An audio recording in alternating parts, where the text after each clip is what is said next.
Nous vivons à une époque vraiment terrible, mais je pense que cela a aussi à voir avec le fait que la jeune génération s'est habituée, depuis plusieurs décennies, à pénétrer dans un monde à travers les jeux vidéo où l'on peut tuer quelqu'un. L'autre moralité se relève aussitôt quand étant un personnage virtuel. Ce qui me manque en ce moment, c'est cette grande indignation, surtout chez les jeunes. Dans les années 70, j'ai vécu la même chose quand nous recevions les images du Vietnam montrant des enfants brûlés. Toute la jeunesse du monde est descendue dans la rue pour exprimer son indignation. C'est aussi à ce moment-là que je me suis politisé. Et je ne vois rien de tout cela en ce moment. Et je dois dire que cela m'effraie et que cela me glace vraiment le sang. Monsieur Wolf, je suis vraiment ravi de discuter avec vous. Je suis heureux que vous soyez là aujourd'hui. Oui, merci beaucoup pour l'invitation. Je sais que vous n'appréciez guère Donald Trump, Monsieur Wolf. Mais cette opération chirurgicale très précise du week-end aurait, à mon avis, mérité le prix Nobel de la paix.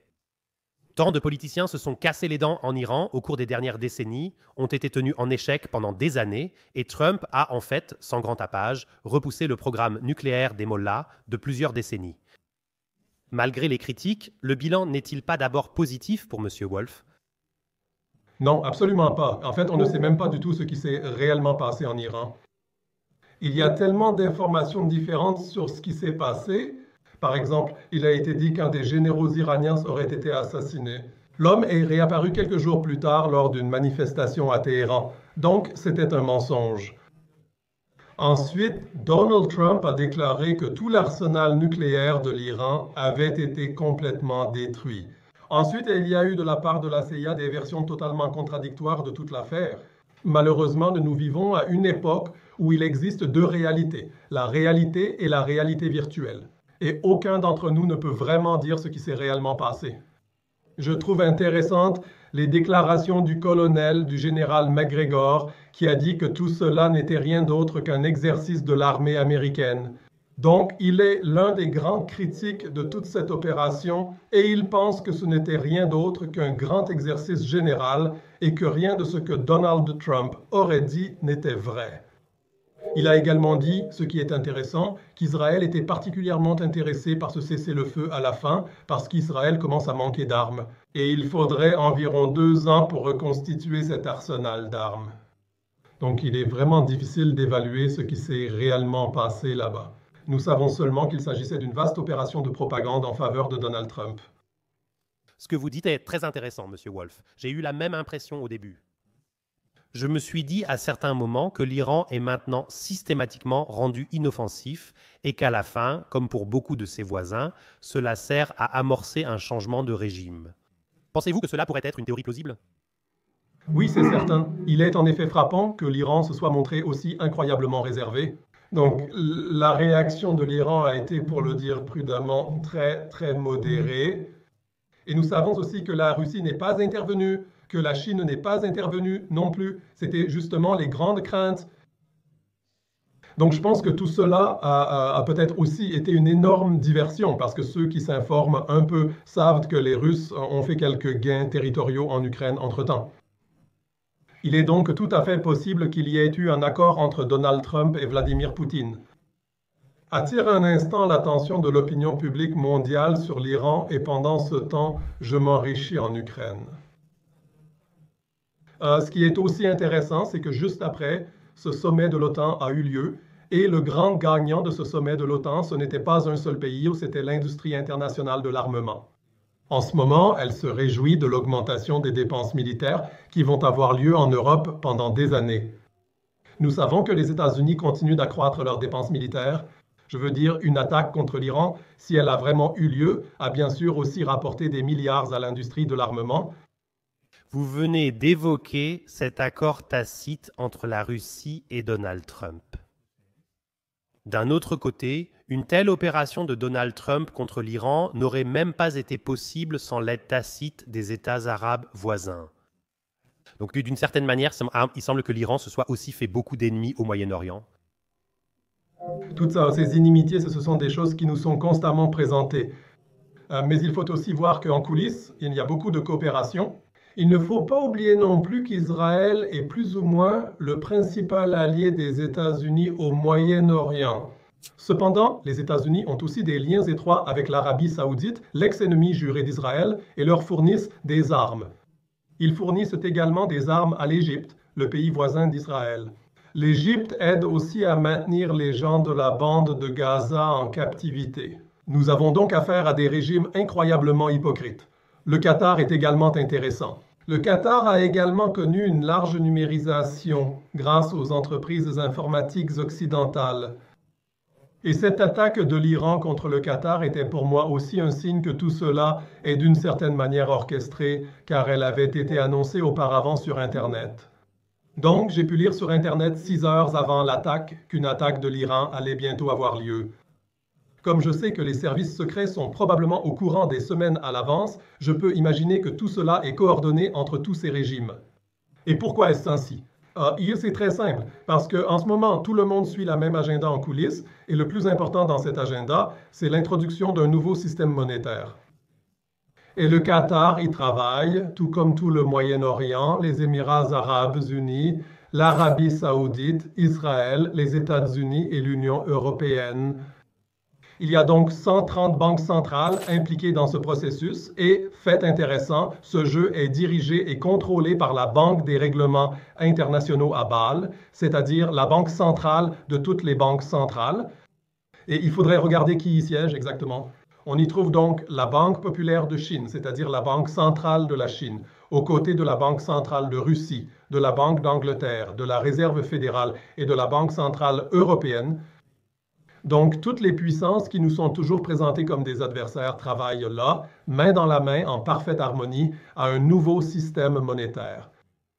Des réflexions très intéressantes, Monsieur Wolf. Nous en reparlerons dans un instant. Supposons que le programme nucléaire des Mollahs ait été repoussé pour les prochaines décennies. Donc, selon cette théorie, pensez-vous que le monde sera un peu plus pacifique grâce à cela? Ou bien est-ce simplement un bruit de sabre et la prochaine escalade est-elle déjà imminente? Nous vivons vraiment à une époque orwellienne où l'on affirme qu'une guerre ouverte, et c'était un acte de guerre des États-Unis contre l'Iran, rendrait le monde plus pacifique.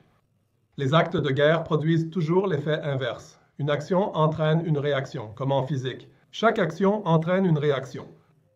Et les États-Unis ne se sont certainement pas rendus plus populaires au Moyen-Orient avec cela.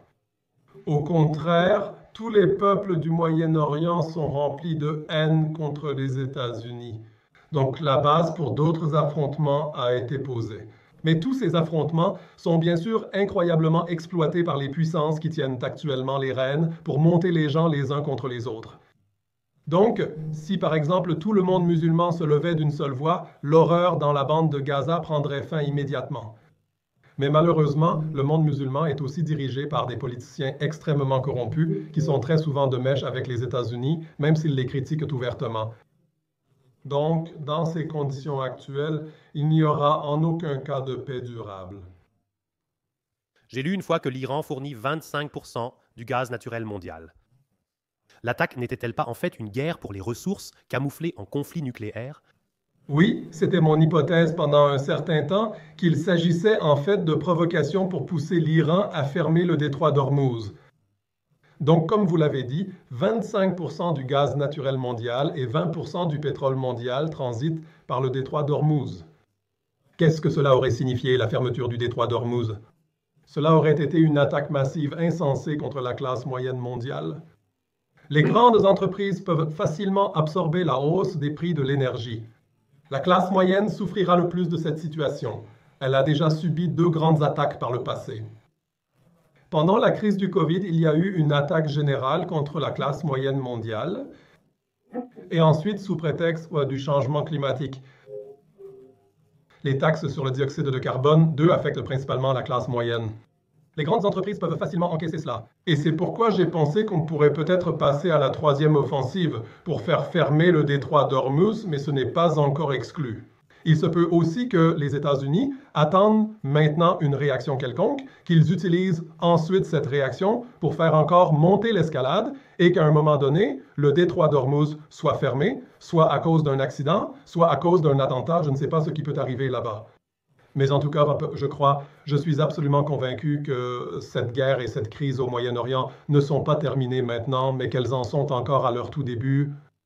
Pensez-vous que Palantir ait aussi été impliqué là-dedans et ait identifié certaines cibles d'attaque en Iran d'une manière ou d'une autre? Eh bien, c'est certain, à 100% même, parce que Palantir choisit les objectifs militaires pour l'armée israélienne, et pas seulement dans la bande de Gaza, mais aussi au Liban, au Yémen et en Syrie. Et bien sûr, ils ont aussi été impliqués cette fois-ci.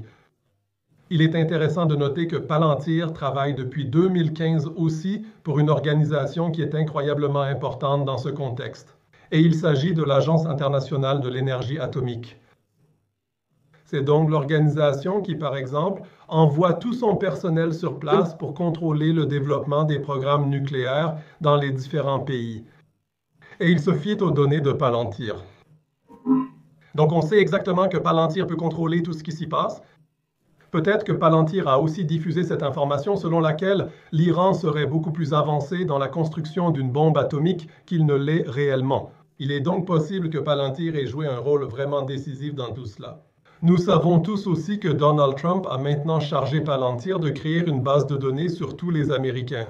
Donc, une base de données dans laquelle sont enregistrées plus de 300 données individuelles de chaque Américain. Pour moi, Palantir est actuellement l'entreprise la plus puissante et la plus dangereuse au monde. J'ai récemment lu à plusieurs reprises la rumeur selon laquelle les Israéliens voudraient également, via Tezerun, influencer le prochain potentiel de conflit en Iran afin de détourner l'attention de Gaza. Je me suis demandé pourquoi, en Occident, personne ne parle de cet ultranationaliste au sein du gouvernement israélien. Nous avons par exemple un Ben Gvir. À côté de lui, un Björn Höcke paraît être un professeur Waldorf végétalien, tellement il est radical. Il a été rejeté par l'armée israélienne, et nous savons à quel point ils sont peu délicats, parce qu'il a été catalogué comme radical et fou.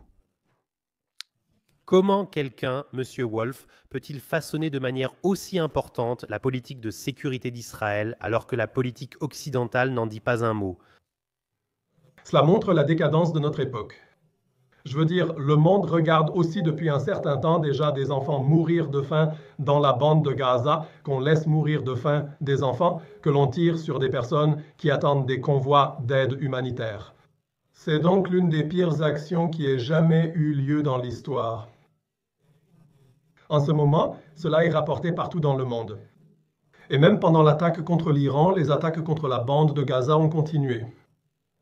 On a continué à tuer des gens, donc des civils totalement innocents. Nous vivons vraiment une époque terrible, mais je pense que cela a aussi à voir avec le fait que la jeune génération s'est habituée pendant plusieurs décennies à pénétrer dans un monde à travers les jeux vidéo où l'on peut tuer quelqu'un. L'autre se relève tout de suite parce que ce n'est qu'un personnage virtuel.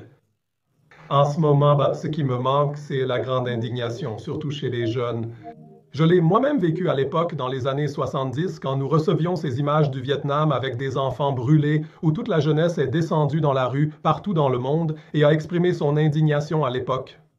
C'est aussi ce qui m'a politisé à l'époque. Et aujourd'hui, je ne vois rien de tout cela. Je dois dire que cela m'effraie et que ça me glace vraiment le sang. Sous ma vidéo, de nombreux commentaires disent « Heureusement, dans 10 ans, je ne serai plus là pour voir la folie que vous venez de décrire. Je ne veux même plus la vivre. » Que répondriez-vous à ces personnes? Eh bien, il ne s'agit pas seulement d'eux-mêmes, mais surtout de nos enfants et de nos petits-enfants, donc des prochaines générations. Je pense que chacun d'entre nous, qui vit sur cette terre, a aussi une responsabilité pour ce qui se passera après son temps. Et je me sentirais vraiment très mal si je ne faisais pas ce que je fais en raison de mon parcours, parce que sinon, cela voudrait dire que je me fiche complètement de ce qui arrive à mes enfants, à mes petits-enfants ou à la prochaine génération. Et nous devrions vraiment nous en souvenir. Et puis, nous devrions aussi nous rappeler que pour ceux qui disent que les temps sont tellement terribles qu'on ne peut plus rien faire, les temps étaient aussi terribles avant la Première Guerre mondiale ou au début de la Première Guerre mondiale et terribles au début de la Seconde Guerre mondiale. Des gens ont été touchés par des bombes atomiques. Même là, la vie a continué d'une certaine façon. Nous devons réaliser que la vie continue et assumer notre responsabilité envers les générations futures. Vous l'avez très bien formulé, Monsieur Wolf. Par moments, ces impulsions positives m'ont donné la chair de poule. Friedrich Merz a dit la semaine dernière « Israël fait le sale boulot pour nous ». Que révèle cela sur notre sens moral? Oui, on ne peut vraiment plus parler de morale dans ce cas-là. Quant à Friedrich Merz, il n'a de toute façon aucun lien avec la morale. Quelqu'un qui dit la phrase « La paix, on la trouve dans chaque cimetière » pour moi. Il est moralement au plus bas de l'échelle humaine. Friedrich Merz se présente comme le grand homme en Europe et qu'il finira par diriger l'OTAN. Pensez-vous que c'est de la mégalomanie ou qu'il va simplement occuper une position qui lui est destinée? Il s'inspire des régimes en Allemagne avant la Première Guerre mondiale et avant la Seconde Guerre mondiale, tout simplement. La Première Guerre mondiale était donc une lutte pour la succession de l'Empire britannique. Et cette guerre avait deux principaux adversaires, c'était l'Allemagne et les États-Unis. Et pour la Seconde Guerre mondiale, c'était la même chose. D'un côté, l'Allemagne, à l'époque alliée notamment avec l'Italie et le Japon. De l'autre côté, les États-Unis avec leurs alliés là-bas. Et manifestement, Friedrich Merz se souvient de cette époque dans ses rêves et aimerait refaire de l'Allemagne une grande puissance militaire. C'est extrêmement dangereux. Nous avons vu à quel point il est sérieux à ce sujet lors de la conférence de l'OTAN. Donc, en marge de cette conférence de l'OTAN, M. Pistorius, en quelque sorte son chien de garde en tant que ministre de la Défense, a conclu un accord avec la Norvège. Et là, des missiles ont été commandés pour environ 600 à 700 millions, donc des missiles à longue portée. C'est tout simplement incroyable de voir à quel point la militarisation de l'Allemagne progresse, comment la transformation de notre économie de paix en une économie de guerre avance.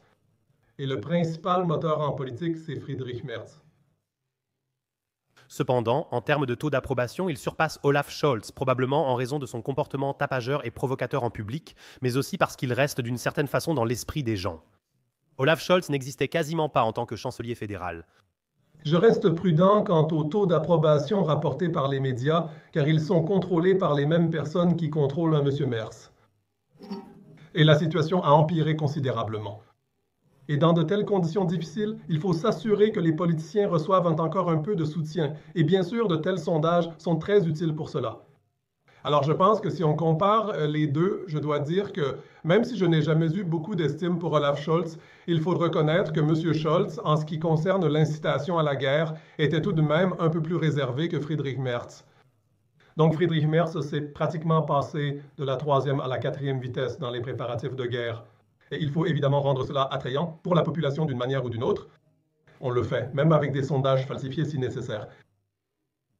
Je trouve cela très intéressant, car ma première réaction, lorsque l'alliance Sarah-Wagenknecht n'a pas réussi à entrer au Bundestag à cause de quelques milliers de voix, a été de remettre en question la validité de ces résultats électoraux. Comment est-il possible que 7000 voix ne soient pas recomptées, ça? C'est un nombre tellement faible comparé à l'ensemble des voix exprimées. Pour moi aussi, c'était un peu suspect qu'on soit simplement passé à l'ordre du jour sans qu'il y ait une enquête approfondie. Eh bien, de toute façon, je ne crois plus aux résultats des élections depuis longtemps, en fait depuis environ 25 ans. Nous avons eu, au tournant du millénaire, le cas où Bush s'est opposé à Al Gore en Amérique. Malgré qu'Al Gore ait probablement obtenu plus de voix, Bush est tout de même devenu président. Nous avons donc connu plusieurs cas similaires, y compris récemment au sein de l'Union européenne où des personnes ont été élues. Les élections ont ensuite été déclarées nulles et non avenues. Donc, les élections sont simplement manipulées en coulisses par certaines personnes, dans un sens ou dans l'autre, selon ce qui les arrange. Le fait qu'ils puissent faire cela montre actuellement qu'une quantité énorme de pouvoir est concentrée entre très peu de mains, comme jamais auparavant. Où en est la situation avec Palantir, Dobrindt et l'Allemagne ? Est-ce que cela continue d'être poussé en arrière-plan en ce moment, ou bien une organisation de protection des consommateurs va-t-elle s'y opposer et finir par le bloquer d'une manière ou d'une autre? Palantir est déjà confronté à des oppositions car, comme le Forum économique mondial, il se retrouve soudainement sous les projecteurs du public. Je peux bien imaginer qu'on procède de deux manières différentes dans ce cas. Publiquement, on nie toute collaboration avec eux, mais en réalité, on travaille ensemble en coulisses. Le grand problème de M. Dobrindt et d'autres politiciens, c'est que Palantir est devenu incroyablement puissant. Ils disposent de bases de données qui sont absolument inégalables. Ils ont toutes les données du FBI, de la National Security Agency, de la CIA, du Pentagone. Ils sont connectés en Israël, ils sont connectés en Ukraine. Ils sont connectés avec les grandes entreprises mondiales. J'ai donc examiné leur collaboration avec ces entreprises. Dans le secteur bancaire, JP Morgan est un acteur majeur. Dans l'industrie pharmaceutique, ils travaillent avec Merck. Dans le secteur automobile, ils collaborent avec Fiat Chrysler. Ils ont donc établi un réseau au fil des 22 dernières années. C'est inimaginable. Évidemment, leur entrée en bourse en 2020 a été un véritable succès fulgurant. À l'époque, l'action coûtait environ 10 $. Entre-temps, elle est montée à 140, 150 $. Elle a été multipliée par 15. La capitalisation boursière de Palantir équivaut aujourd'hui à peu près à celle de SAP. SAP, fondée il y a plus de 50 ans, évolue dans le secteur informatique. Mais on peut voir à travers toutes ces valeurs que Palantir est vraiment devenu un poids lourd absolu. Et nous vivons à l'ère des technologies de l'information. Et qui vit de l'information? Les services de renseignement. Et qui est sollicité en ce moment par chaque homme politique pour devenir encore plus actif afin de prévenir autant que possible les attentats, d'intervenir là où c'est possible et enfin d'apporter la paix. Les services de renseignement et donc bien sûr Palantir. Palantir est encore associé à un agenda malveillant. Y a-t-il aussi quelque chose de positif qui pourrait peut-être faire avancer l'Allemagne si on intègre ce logiciel? Non, il n'y a rien du tout. Palantir a été fondé en 2003 par Peter Thiel. Il suffit de se rappeler cela pour comprendre l'entreprise. Peter Thiel a investi 30 millions à l'époque. Il a ensuite reçu 2 millions de plus de la CIA, du service financier de la CIA, c'est-à-dire In-Q-Tel. C'est une entreprise fondée en privé, en collaboration avec l'État. Et si je me souviens bien, il y avait autrefois le terme fascisme qui vient de l'italien fasci, et cela signifie regroupement.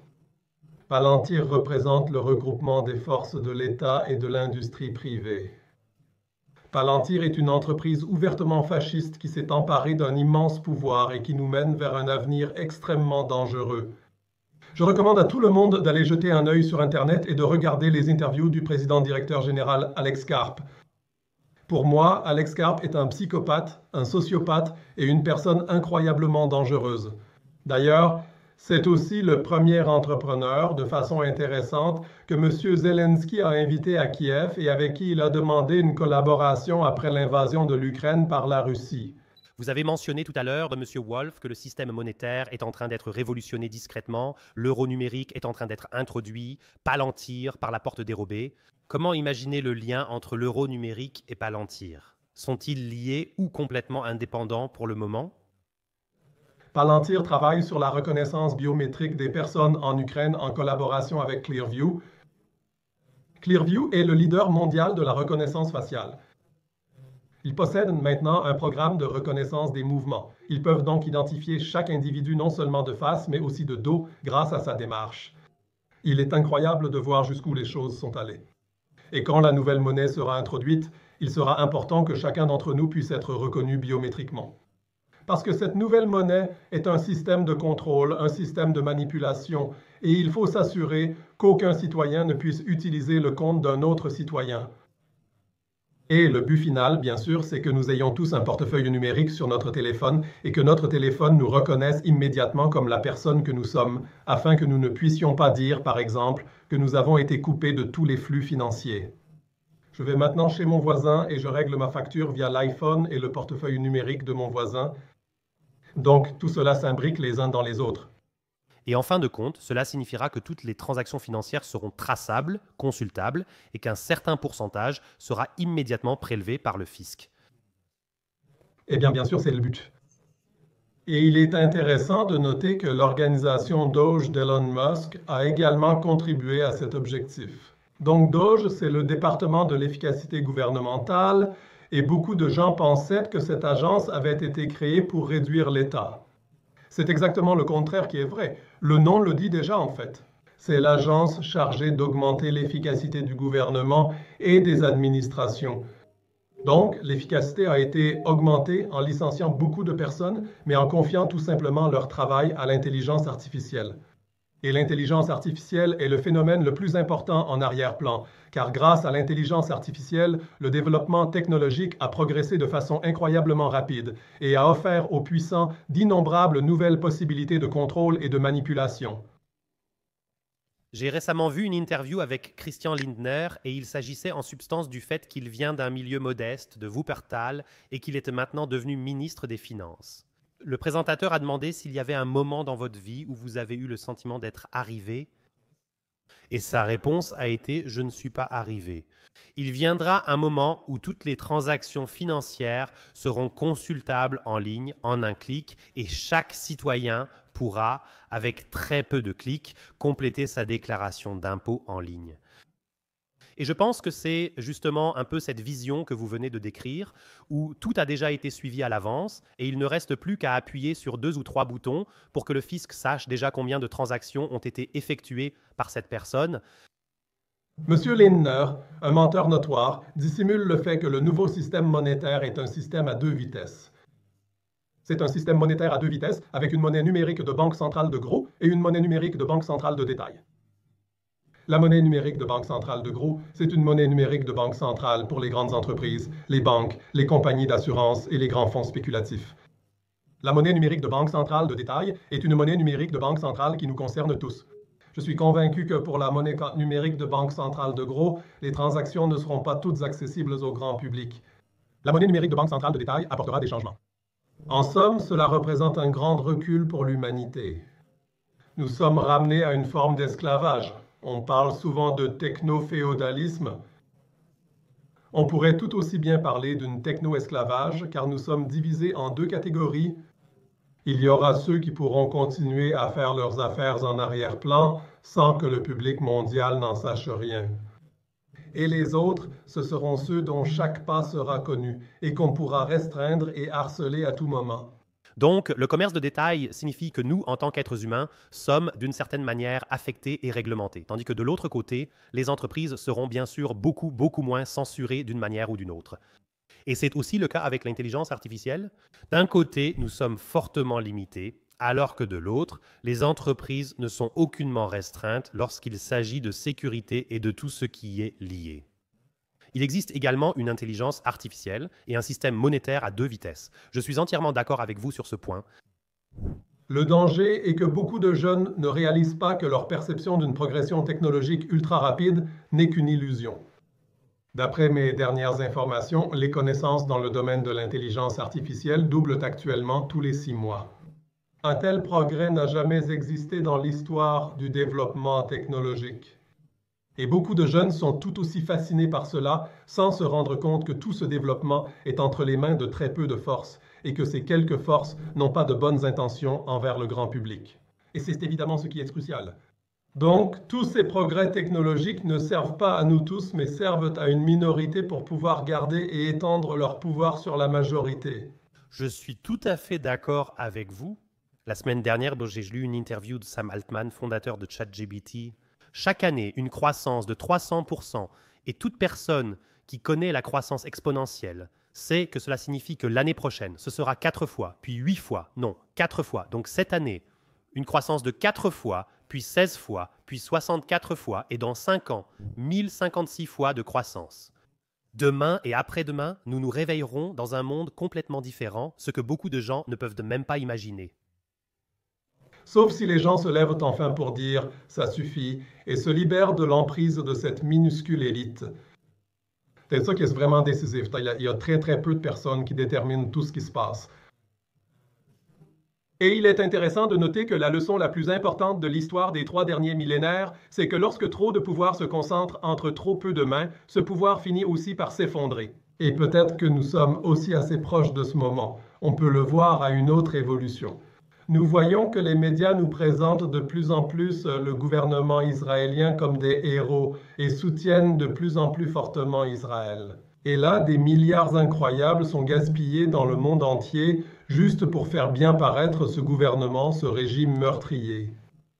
Mais cela ne change rien au fait que l'opinion mondiale se retourne de plus en plus contre Israël, que nous avons maintenant d'énormes manifestations et qu'il y a donc une immense vague de sentiments anti-israéliens, c'est-à-dire dirigés contre le gouvernement. Et c'est bien sûr aussi une évolution qui montre que les puissants ne contrôlent donc pas tout dans le monde. C'est bien, M. Wolf, que des porte-voix américains comme Tucker Carlson, Piers Morgan et Joe Rogan, initialement très pro-Israël, se positionnent maintenant clairement contre Israël en disant d'arrêter de les prendre pour des imbéciles. Il ne s'agit pas du 7 octobre, on tente d'exterminer un peuple entier par tous les moyens. Et nous ne croyons absolument pas à l'histoire que vous nous racontez ici. Parce qu'au final, il s'agit soit d'un grand empire israélien, soit tout simplement de rayer de la carte tout un peuple arabe. Le but principal est de faire progresser la numérisation dans cette région. Il ne faut jamais oublier qu'Israël, avec l'Ukraine, est l'un des 2 pays où la numérisation a progressé le plus rapidement. Israël sert de laboratoire d'essai comme pendant la crise du Covid. Israël était particulièrement intéressant pendant la crise du Covid parce qu'il y avait un groupe témoin là-bas. En effet, il y avait tous les Juifs orthodoxes dont on savait à l'avance qu'ils ne se feraient pas vacciner, qui vivaient avec le reste de la population. Je crois qu'à la fin, 97% du reste de la population était vaccinée. Donc on pouvait suivre précisément comment l'évolution sanitaire de ces 2 groupes allait se dérouler. Et bien sûr, cela a été un laboratoire d'essai incroyablement intéressant pour tous les développeurs d'ARNM en coulisses. Et on peut dire que peut-être Israël, comme l'a justement dit le général McGregor, n'a été en réalité rien d'autre qu'une grande manœuvre, ce qui indique ce qui nous attend à l'avenir. Monsieur Wolf, je pourrais vous écouter indéfiniment. Il y a vraiment beaucoup de gens qui disent dehors, je ne veux pas m'enterrer vivant après ces 32 minutes vraiment très passionnantes. Terminons sur une note aussi positive. Que conseilleriez-vous à votre vous de 18 ans aujourd'hui dans ce monde très chaotique et effréné pour gagner un peu plus de clarté et de souveraineté? Oui, toujours partir du principe que toutes les informations qui me sont données suivent certains intérêts. Donc, quand je vais sur Internet, peu importe la plateforme, je devrais regarder qui est derrière cette plateforme, quels sont ses intérêts et qu'est-ce qu'il aimerait que je pense. Ainsi, on garde une certaine distance face à ces informations. Sinon, je dois dire que même si tant de choses ont changé technologiquement dans le monde lui-même n'a pas changé. La manière de trouver son centre intérieur et de s'ancrer ne s'est pas modifiée au cours des 3, 4 ou 5 000 dernières années. Cela consiste à sortir dans la nature, à trouver sa tranquillité et sa paix au sein de sa propre famille, à avoir une bonne relation avec la génération suivante, et même si l'on n'a pas d'enfants ou de petits-enfants, il faut quand même être conscient que l'on n'est qu'un petit rouage dans la grande machine de l'histoire. Ensuite, il faut se demander, quelle empreinte veux-je laisser derrière moi? Est-ce que je veux quitter ce monde en laissant penser aux gens que, finalement, tout m'était égal?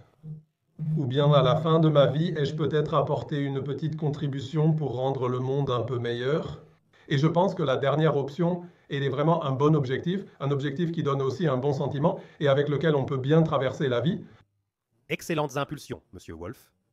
Je dois avouer qu'après chaque échange, je me rapproche davantage de ma vérité. Vous mettez toujours le doigt là où ça fait mal, même si c'est désagréable, mais je pense que ceux qui, dehors, remettent encore tout en question, disent que c'est exagéré et que c'est un scénario catastrophe. Je pense qu'ils devraient simplement commencer à faire leur devoir, car la dictature numérique est à nos portes. Vous avez déjà prédit toutes ces évolutions il y a 10, 15, 20 ans. Un grand merci pour votre clarté et les formidables impulsions d'aujourd'hui. Je vous souhaite tout le meilleur. Oui, merci beaucoup.